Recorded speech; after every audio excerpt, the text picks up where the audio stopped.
नमस्कार दोस्तों, आज के हमारे इस वीडियो में हम आपके लिए सोमवती अमावस्या की कहानी लेकर आए हैं। दोस्तों, जब भी कोई अमावस्या सोमवार को आती है तो उसे सोमवती अमावस्या कहा जाता है। हिंदू धर्म में इस व्रत का बहुत ही महत्व है।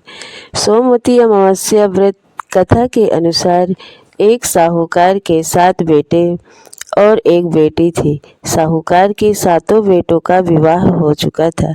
उनके घर में रोजाना सवेरे सवेरे एक ब्राह्मण भिक्षा मांगने आते थे। जब भी साहूकार की कोई बहू या सेठानी जब भी भिक्षा देती तो वे उन्हें आशीर्वाद देते और कहते, अपने पति के कंधे पर राज करो। लेकिन जब भी साहूकार की बेटी भिक्षा देने आती तो वह ब्राह्मण आशीर्वाद में कहते, अपने भाई भौजाई के कंधे पर राज करो। साहूकार उसने अपनी माँ से कहा, माँ, ये पंडित जी जब भी भाभियाँ या आप भिक्षा देती हो तो आशीर्वाद में कहते हैं कि अपने पति के कंधे पर राज करो, और जब भी मैं भिक्षा इन्हें देती हूँ तो कहते हैं भाई भौजाई के कंधे पर राज करो। तो उसकी माँ ने कहा, तू कल भिक्षा देने जाना। जब वो तुझे आशीर्वाद देंगे तो मैं इसके पीछे का कारण पूछूंगी। अगले दिन ब्राह्मण जब भिक्षा लेने आए तो माँ वहाँ आ गई और ब्राह्मण से कहने लगी, आप ऐसा उसे आशीर्वाद क्यों दे रहे हो? तो ब्राह्मण ने कहा, क्योंकि इसके किस्मत में सुहाग नहीं है। तब सेठानी ने इसका कोई उपाय पूछा। यदि सोना धोबन इसकी शादी में आकर आशीर्वाद दे दे तो इसका पति बच सकता है। उसकी माँ पूछती है, सोना धोबन कहाँ रहती है? पंडित जी बोले, 7 समंदर पार सोना धोबन का गांव है। तब सेठानी ने अपने बेटों से कहा, सोना धोबन के गांव बहन को लेकर जाना है। 6 बेटों ने तो मना कर दिया, लेकिन 7वां बेटा तैयार हो जाता है। दोनों भाई बहन सोना धोबन के गांव के लिए रवाना होते हैं। नदी के किनारे दोनों एक पेड़ के नीचे बैठ जाते हैं। उसी समय पेड़ के नीचे से एक सांप निकलता है और पेड़ के ऊपर चढ़ने लगता है। उसी समय बहन की नज़र उस सांप पर पड़ जाती है तो वे अपने भाई से कहती है, देखो भाई, पेड़ पर किसी पक्षी का घोंसला है और उसमें नन्हे नन्हे बच्चे हैं। ये सांप उन बेचारों बच्चों को खा जाएगा, और जब पक्षी आकर यह देखेंगे तो उन्हें कितना दुख लगेगा। तब वो भाई सांप को मारकर उसे टोकरी के नीचे ढक देता है।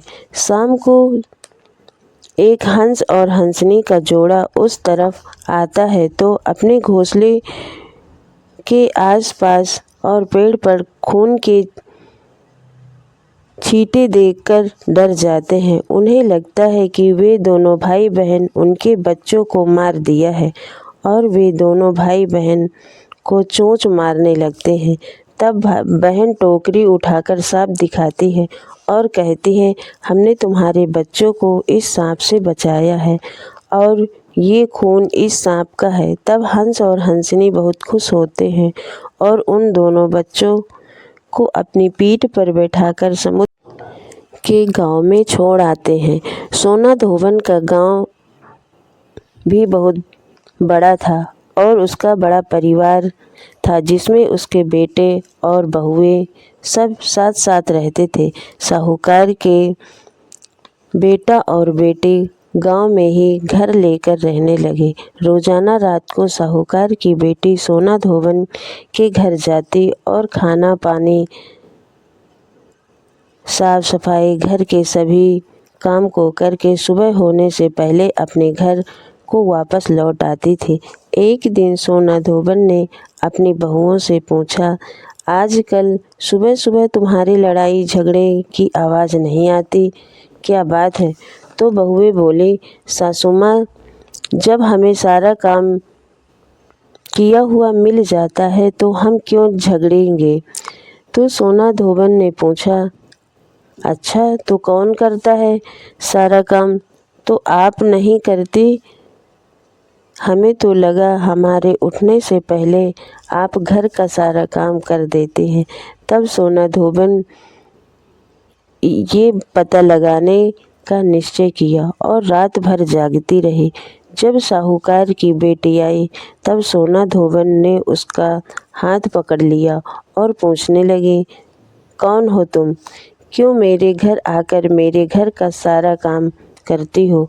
तब साहूकार की बेटी ने ब्राह्मण वाली सारी बात सोना धोबन को बता दी और कहा, यदि आप अपनी सोमवती अमावस्या का फल मुझे दे दे तो मेरा सुहाग अमर हो जाएगा। सोना धोबन उसकी बात मानते हुए उससे कहा, जब तुम्हारी शादी पक्की हो जाए तब मुझे न्योता भेज देना। मैं तुम्हारी शादी में आकर जरूर आऊँगी। इसके बाद दोनों भाई बहन अपने घर वापस आ जाते हैं और बहन के लिए लड़का ढूंढकर शादी की तारीख पक्की होती है। सोना धोबन को भी न्योता भेजा जाता है। शादी के दिन फेरों के ठीक बाद एक सांप आता है और दूल्हे को डस लेता है, जिससे दूल्हा मर जाता है। तब सोना धोबन संकल्प लेकर पानी डालती